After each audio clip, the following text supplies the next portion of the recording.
have seen titles like, I earn $100 a day simply by playing this game. And you might think, yeah, sign me up. I want to be rich too, just by playing a game. I like games. Okay, but what is this all about? Is it safe? Is it legal? Is it easy? Let's find out. If you don't know anything about this topic, here's a quick explanation. NFT games, crypto games, play-to-earn games, these are fundamentally the same. You play the game and it gives you real money. Well, not quite. They give you rewards that you can exchange for real money. As the name suggests, you can either win NFTs or cryptocurrencies or both.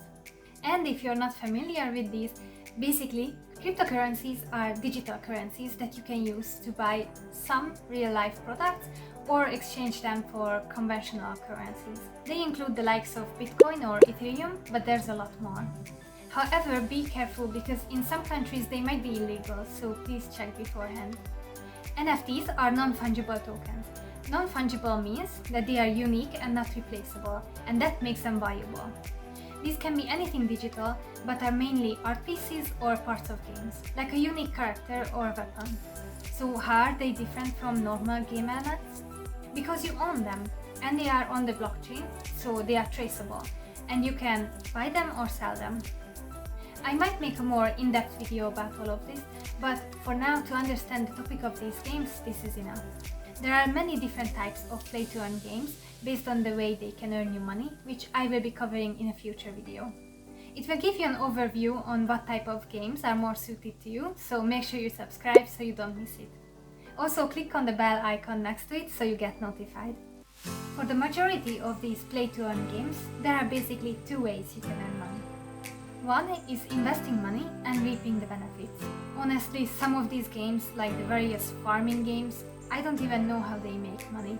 I assume they use your device to mine crypto in the background, or the developers share some of the income from in-app purchases, but even so, you have to buy some tools or equipment which you can use to make some in-game assets or to simply stand a chance in combat to get the rewards. Many times, the higher the investment, the higher the returns. There are some free-to-play games as well, which you don't necessarily need to invest money to start. But be careful because many times they are not actually free. They might give you a starter pack which is not actually enough for anything, and then you have to start investing to continue playing. The other way is to be extremely good at these games. I mean, top of the charts good. I tried Titan Arena, and after the tutorial I could only win one game, no more. I mean, I know I'm not a gamer, but still. In this game too, even though it's free to play, you might want to consider buying a good hero or equipment to even stand a chance. Another game I tried is Mir 4. In this you can either mine or get from quests something called Dark Steel, which can be exchanged for cryptocurrencies. I played it for a few days, but I didn't get much of this dark steel. There are too many bots and they are always mining at the lower tier mining sites, so you don't really get to mine at all. You have to have a high level character to be able to mine. So again, you either have to invest money or a lot of time.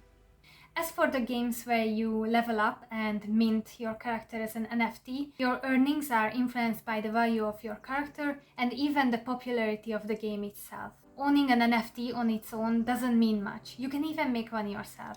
They are only valuable if there are people willing to buy it. So even if you level up your character over a long period of time, if people leave the game, then your NFT will lose its value because people will no longer want to buy it.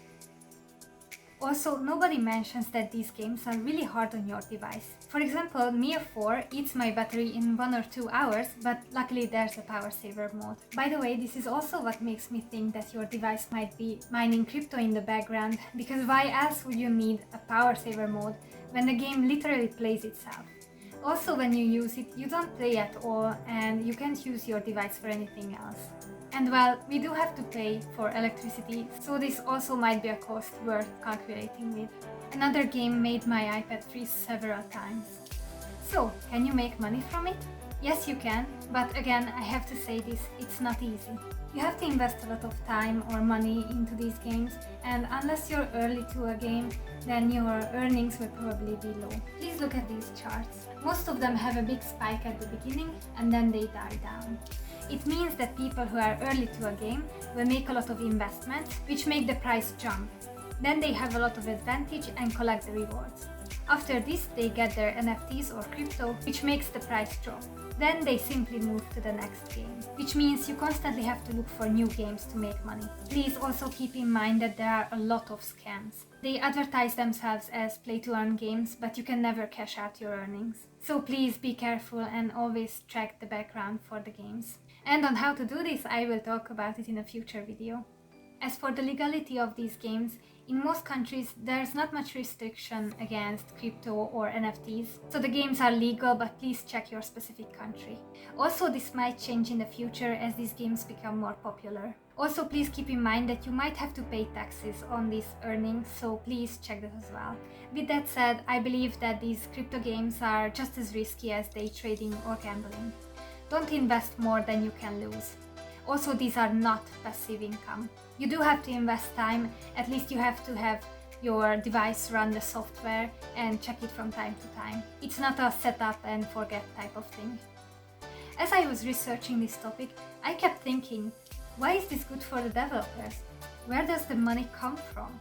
I looked up crypto mining on a phone or a tablet, and one article said that it's really straining on your device and the damage is likely not going to be covered by your earnings, which means an average phone cannot earn much crypto.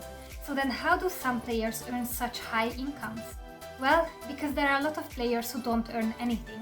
Since one player cannot mine a lot of crypto, they make all the players mine the crypto and only pay some of them. Or the developers make the players invest some money into buying the assets, and after they take their cut, then they just pay the best players.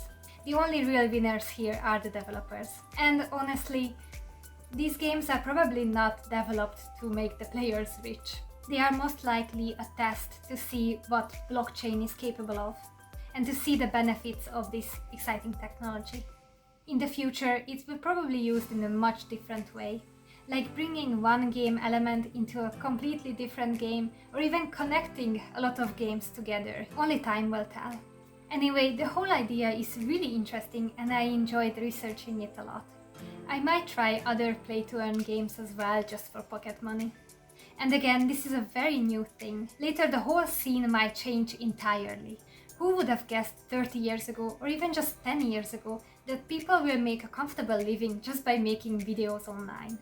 Play-to-earn games might end up really lucrative over time, or even change entirely, so I think it's important to get familiar with it. I'm not saying these games are bad, I just wouldn't base my living earnings on it. And you might earn a lot of money on it, but it's not consistent. I hope you enjoyed this video. If you want to see more content like this, then please hit the like button and subscribe.